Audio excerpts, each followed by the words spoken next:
Saudara yang terkasih dalam nama Tuhan Yesus, setiap kali kita berdoa, ada kuasa dalam doa-doa kita karena keyakinan akan Tuhan pada saat berdoa. Tanpa keyakinan akan Tuhan, maka doa hanya sebuah perkataan kosong. Keyakinan ini haruslah berpusat kepada Tuhan, bukan kepada perkataan kita. Orang percaya yakin akan Tuhan yang mengasihinya dan mampu menjawab doanya. Sedangkan orang fasik percaya bahwa perkataan doa itu yang penuh kuasa, seperti sebuah mantra ajaib. Doa bukanlah mantra, sebaik dan seindah apapun perkataan doa kita. Namun bila kita tidak memiliki iman yang benar kepada Tuhan, maka doa tersebut sama sekali tidak berkuasa. Mungkin ada yang berkata, buktinya mantra juga punya kuasa. Ada loh mantra yang dapat menyembuhkan, dan masih banyak lagi. Tahukah kita bahwa kuasa dari mantra itu adalah kuasa yang menipu, dan tidak akan mendatangkan kebaikan. Setiap hal yang terkabul dari kuasa gelap, pasti akan meminta imbal balik yang justru dapat merugikan, bahkan dapat membinasakan hidup seseorang. Sebaliknya, doa yang benar dan tertuju kepada Tuhan dapat memberikan pertolongan bahkan keselamatan bagi kita. Bagaimana dengan doa kita selama ini? Adakah kita menjadi bagian dari orang yang benar, yang peka terhadap dosa sekecil apapun dan cepat berbalik kepada Tuhan? Adakah doa kita disertai keyakinan akan Tuhan? Atau selama ini kita hanya menganggap doa seperti sebuah mantra? Shalom, Pak Pendeta. Lanjut. Pak, mantra itu apa tuh? Mantra itu bukan hanya sekedar kata-kata yang diulang-ulang. Kalau di dalam ilmu kebatinan, ilmu batin, ilmu gaib, mantra itu adalah kata sandi di alam gaib. Kata sandi? Kata sandi di alam gaib, di alam roh. Jadi ibaratnya kalau itu dihimpun passwordnya. Nah, mantra itu ada dua jenis. Mantra terucap dan mantra tidak terucap. Nah, mantra tidak terucap itu jenis mantra yang berhubungan dengan gerakan. Namanya gerakan penyembahan. Nah, makanya ada gerakan-gerakan tertentu yang bisa menimbulkan kesurupan. Karena itu ada kata sandinya. Nah, mantra tak terucap juga dapat kata sandi juga untuk memanggil dunia arwah. Tapi itu bukan arwah orang mati, itu roh setan menyamar. Nah, itu kata sandinya itu berhubungan dengan biasanya gedruk tanah 3 kali baru mengucapkan kata sandinya yang berupa mantra itu. Tapi kalau dia terlalu semangat gedruk tanah 10 kali, enggak datang. Jadi harus tepat 3 kali ya 3 kali. Iya, kata sandinya. Nah, kegunaannya mantra itu apa saja? Di ilmu apa saja sih Pak? Mantra itu banyak sekali ya, ada yang ilmu kebal, ilmu penglarisan, pemanggilan roh. Setelah itu keselamatan, pengawetan muda, termasuk ilmu guna-guna, banyak macam ya. Bahkan di Alkitab ditulis ya, kalau mantra itu belum diucap, sudah terlanjur digigit ular, mati berarti ya. Berarti dari zaman dulu itu sudah ada yang namanya mantra. Ada. Nah, seperti mantra itu untuk nundukkan ular itu jenis mantra kata sandi berhubungan dengan hipnotis. Jadi ada kata-kata sandinya sendiri. Jadi ularnya dihipnotis begitu? Iya, dikendalikan roh namanya. Lah kalau tadi dikatakan bentuk mantra itu ada 2, terucap dan tidak terucap, termasuk gerakan. Nah, sekarang saya mau tanya Pak, kalau mantra ini diucapkan oleh orang lain, katakanlah orang awam yang tidak tahu, wes kamu ngomong ini, itu bisa jadi atau enggak? Kalau kata sandinya tidak tepat, tidak bisa. Termasuk yang mengucapkan, kalau dia lupa kata sandinya juga tidak bisa. Makanya mantra itu pada waktu belajar, itu yang belajar ilmu gaib ya, ilmu hitam ya, terutama ilmu hitam ya. Makanya ada puasa. Ada yang topo ngebleng, tidak makan, tidak minum 3 hari 3 malam. Untuk mengucapkan mantra itu dengan sandinya terus. Supaya kekuatan roh yang diundang dan sandinya itu sinkron. Jadi diucapkan terus-menerus berulang-ulang begitu ya? Supaya kata sandinya itu sinkron. Nah begitu kata sandi sinkron, langsung roh itu masuk. Nah, kalau mantra itu apa ada tingkatan-tingkatannya, Pak? Mantra itu tergantung roh yang dipanggil itu tingkatannya apa. Ya gini ya, di alam roh itu di alam gaib, tingkatan-tingkatan roh itu kan ada 5 tingkatan. Tingkat pertama kan Raja Iblis, yaitu Lucifer. Nah, Iblis kan Lucifer. Yang kedua, penguasa-penguasa di udara. Ini berhubungan dengan jenderal. Nah, yang ketiga, yaitu berhubungan dengan namanya penghulu. Nah, kalau penghulu ini kan setingkat roh teritorial satu pulau. Makanya kan kalau jimat yang ada di Madura, dibawa aja ke Kalimantan, itu kekuatannya berkurang 75 sampai 80%. Karena apa? Waktu pindah ke sana harus ada izin mutasi pindah. Nah, itu namanya teritorial. Nah, penghulu ini tingkat satu pulau. Nah, yang keempat, roh-roh jahat. Nah, roh-roh jahat ini selalu berhubungan dengan yang roh-roh yang menyamar menjadi orang mati dan lain-lainnya. Nah, tingkat yang paling bawah itu jin. Jin itu setan tingkat paling bawah. Di Alkitab kan ada kata jin juga. Jadi jin itu adalah setan tingkat paling bawah. Nah, kalau jenis kayak genderuwo, tuyul, dan lain sebagainya itu tingkatannya apa itu, Pak? Itu masuk tingkat jin. Kasihan. Masuk tingkat jin. Pak, Bu, diceritakan pengalaman mengenai mantra ini apa yang paling berkesan? Dalam arti pada waktu Bapak sebagai hamba Tuhan menghadapi yang namanya orang yang merapalkan mantra kepada Bapak. Oh, sering ya. Setengah dari hidup saya kan adalah peperangan. Nah, ada yang baca mantra, ilmu kebal, ngetes. Dia dibacok enggak apa-apa, dikarten enggak apa-apa. Ya saya doain darah Yesus ya rontok juga. Sana ada yang berdiri di atas pedang. Itu banyak sekali kasus-kasus seperti itu. Sana kiriman santet, kiriman mantra-mantra guna-guna. Kan nanganin kasus itu saya tuh sudah puluhan ribu ya, sampai lupa. Saking banyaknya. Saya dengar katanya ada bahkan orang yang melakukan tindak kejahatan ngerampok rumah itu pakai mantra orang bisa tidur semua, Pak. Itu ilmu sirap. Saya dulu punya. Jadi ilmu sirap itu, kalau dulu nama ilmu sirap saya namanya sirap Begonondo. Jadi begitu mantra diucapkan, itu malam ya. Itu harus arah anginnya sama. Nah repotnya angin balik itu. Makanya kalau orang mau nyirep harus lihat arah angin. Saya itu wetonnya. Weton, san daerah itu apa. Penunggu di situ apa. Itu baca mantra, arah anginnya tepat, langsung satu kampung tidur semua.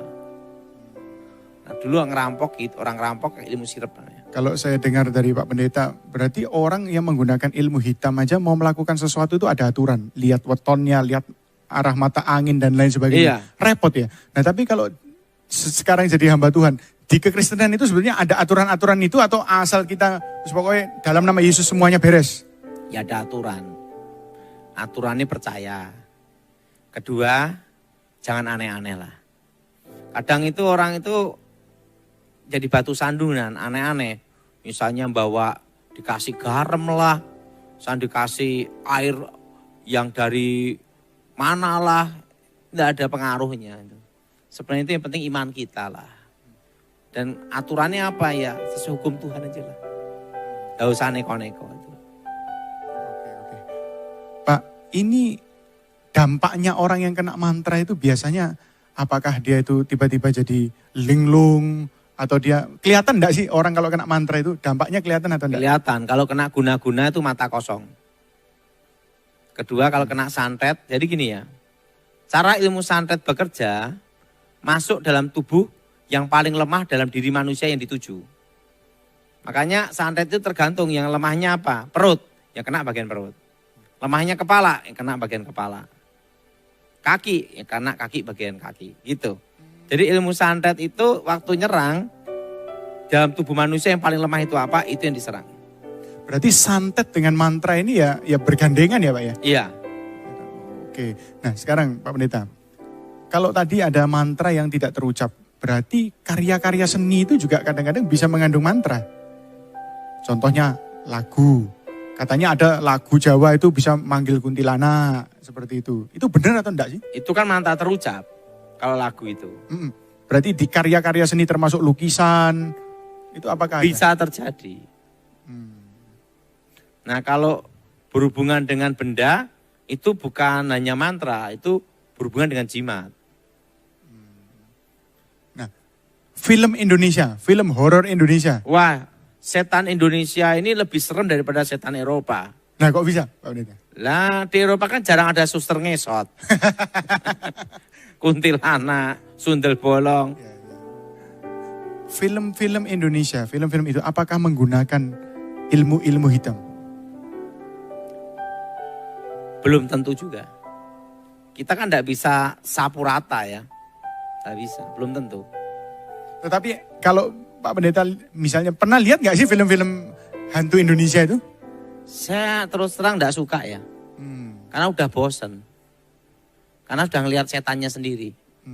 Saya itu penasaran Pak Pendeta. Apakah dari film itu kelihatan kan bisa lihat oh ini pakai ilmu, enggak pakai ilmu. Saya jarang lihat kayak gitu tuh. Jarang ya. Nah, kalau dari lagu-lagu sendiri, apakah lagu-lagu yang diciptakan ada beberapa lagu itu yang mempengaruhi kita karena dia isinya adalah mantra-mantra, terutama Ada. lagu-lagu barat yang membuat Ada. katanya dulu ada orang kalau habis denger lagu pengennya bunuh diri. Ada. Itu namanya gelombang otak. Kalau itu jenis lagu yang dipersembahkan ke iblis dan itu kata-katanya pun untuk mempengaruhi gelombang otak. Itu hampir mirip dengan apa tuh gelombang seperti mempengaruhi alam bawah sadar, getaran frekuensi namanya. Bisa. Lagu itu bisa dipakai Tuhan, tapi lagu bisa dipakai setan. Nah, Pak, saya mau tanya sebetulnya ini, dampaknya orang yang kena mantra, kalau orang percaya itu bisa enggak? Kan Alkitab berkata dalam Bilangan 23 ayat 23, tidak ada mantra yang mempan terhadap Yakub maupun tenungan terhadap Israel. Artinya kalau kita hidup dalam Tuhan itu tidak bisa kena, kecuali ada celah. Nah, ini celah ini menarik. Berarti orang percaya kalau berbuat dosa, mantra itu bisa masuk. Nah, celah ini selalu berhubungan dengan dosa yang mengikat. Nah, mantra kan ada dosa yang mengikat, ada dosa yang tidak mengikat. Nah, dosa yang mengikat itu contohnya itu berzina. Kedua ngerokok, itu mengikat. Merokok, nah ini kalau jemaat Tuhan ini harus digarisbawahi. Merokok itu adalah ikatan. Itu karena sekalipun pendeta lah ngerokok disantet pasti ambruk. Karena itu dosa mengikat. Dosa kan ada dosa yang mengikat dan ada dosa yang tidak mengikat gitu loh. Ceritain pengalaman Pak mengenai orang yang dalam tanda petik orang yang minta bantuan dari Pak Pendeta yang kena mantra tingkat tinggi. Nah itu seperti apa? Banyak ya. Saya nangani kasus di Kalimantan itu ada. Itu minta pesugihan buaya putih. Saya itu kasus pada waktu kerusuhan Sampit. Perang Dayak Madura. Palangka sampai Pangkalan Bun. Terusan kasus pada waktu pelayanan di daerah Sulawesi sama Pak Gilbert. Sama NTT Kupang. Banyak. Coba Pak cerita satu yang paling berkesan. Dalam hidup saya itu, saya punya lawan berat itu sekali aja. Waktu berhadapan dengan tokoh sakti India. Itu betul-betul saya tidak nyangka masih hidup. Dan menang. Itu aja. Karena waktu itu kan saya atas perintah ya. Kiriman dari India itu sudah melewati lintas laut, lintas apa, bisa sampai sini. Berarti benar-benar sakti betulan. Setengah dewa. Jadi ibaratnya saya menghadapi manusia setingkat setengah dewa. Saya pernah dengar kesaksian Bapak mengenai hal ini. Tapi banyak yang omong katanya itu kan cuma bohong-bohongan untuk narik maksudnya orang itu untuk narik pengikut itu bohong-bohongan, itu sulap semua. Berarti itu benar-benar memang orang ini berilmu ya Pak? Yang berilmu. Saya kan ditugaskan waktu itu. Dan nugaskan saya kan juga sudah meninggal juga. Bapak yang Bapak lakukan apa pada waktu itu? Pada waktu serangan itu datang?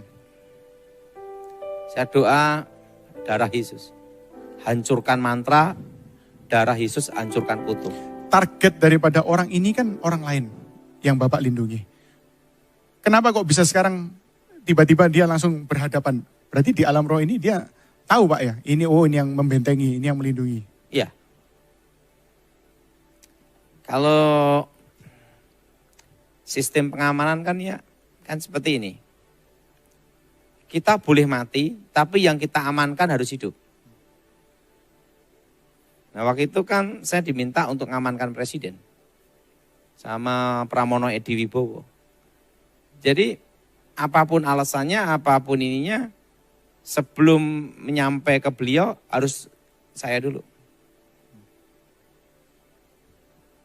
Saya mau tanya Pak, kalau ada orang kena ilmu, kemudian kita mendoakan orang ini, di alam roh tahu ya, berarti ini yang membela. Tahu, Berarti kemudian saya jadi target utamanya dong. tahu. Ini ada cerita lagi. Ilmu terawang itu ada 2 jenis. Terawang langsung pakai yang namanya itu kekuatan mantra. Langsung dengan air kembang itu telur, kaca, saya itu gini. Itu terawang. Tapi ada juga terawang yang tingkat tinggi. Itu pakai namanya burung.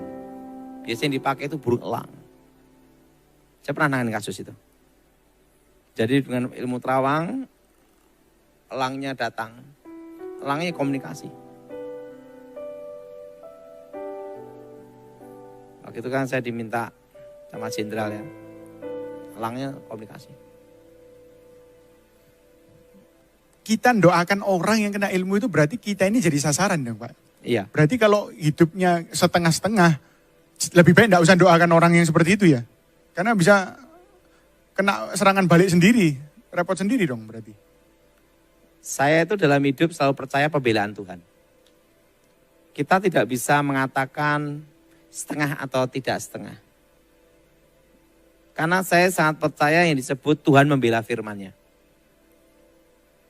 Sekalipun itu bukan pendeta, tapi dia percaya Tuhan membela firman-Nya. Jadi, tidak bisa kita katakan menghakimi orang setengah-setengah. Harus lihat dari kehidupan doanya gimana ya. Ya, berarti terutama itu kehidupan doa yang menentukan bahwa orang itu. Pak, sekarang saya mau tanya lagi Pak Pendeta. Banyak di antara kita pastilah, di antara semua yang menonton pernah melihat orang kerasukan. Kemudian saya tanya ini diusir 5 jam tidak keluar-keluar. Itu apa? Kendalanya apa? Kadang itu belum tentu kerasukan. Saya pernah nangani satu kasus seorang pembantu dikira kerasukan. Waktu dikira kerasukan, berhari-hari dilayani pendeta. Sampai pendetanya teler semua. Nah, saya diminta datang ke sana, itu petugas pajak itu. Saya lihat, ini bukan kena ilmu hitam, bukan kuasa gelap, kejiwaan. Akhirnya langsung tak suruh berdiri ya. Berdiri, saya ngomong, ini bukan setan. You terus terang apa? Ini kamu minum. Nggak taunya dia punya pacar, dikasih pil koplo. Dia ngomong kalau ingin tidur, ingin sehat, seger, minum ini itu. Jadi minum pil koplo itu ya langsung teler. Telernya kayak orang kerasukan. Oh gitu. Pak, sekarang kalau misalnya kita kembali ke mantra. Nah, mantra-mantra itu ditujukan kepada kita. Apakah itu bisa selalu menunggu waktu yang tepat untuk kena kepada kita, atau begitu mental ya sudah hilang? Atau dia menunggu? Menunggu. Makanya iblis itu selalu tekun ya, menunggu. Makanya kan makanya saya selalu mengajarkan setiap hari doa, darah Yesus sucikan tubuh jiwa rohku, darah Yesus bentengi aku. Langkahnya apa Pak? Setelah berdoa ini apakah tidak perlu ada langkah yang lain? Ada yang perlu katanya pentahiran, masuk air, atau apa? Enggak. Saya dalam hidup saya enggak mau gini, kalau bisa dipermudah, kenapa dipersulit? Gitu loh. Iman kan enggak terlalu sulit-sulit amat, yang penting percaya. Jadi janganlah terlalu melebih-lebihkan, harus merendam air lah, mandi minyak lah, enggak lah. Saya doa, darah Yesus sucikan tubuh jiwa rohku. Ajari Pak, ajari doanya. Kita tutup, Bapak ngajari cara berdoanya sambil kita tutup setelah itu. Doanya, darah Yesus sucikan tubuh jiwa rohku. Darah Yesus bentengi aku. Bebaskan kami dari yang jahat. Sederhana, begitu aja. Itu aja. Nah itu perlu diulang-ulang supaya merasuk atau cukup sekali ya sudah begitu. Saya kalau diulang-ulang kan juga orang kurang kerjaan. Pokoknya setiap kali saya bangun tidur mau doa pagi, doanya itu dulu. Waktu makan itu dulu. Mau tidur itu dulu. Mau kerja, layanan itu dulu. Mau khotbah itu dulu. Karena yang tak hafal hanya itu doang. Nah itu jemaat Tuhan. Dari kita harus belajar gaya hidup daripada Pak Dautoni dalam bangun tidur doanya seperti itu. Itu bisa dipraktekkan dalam kehidupan kita.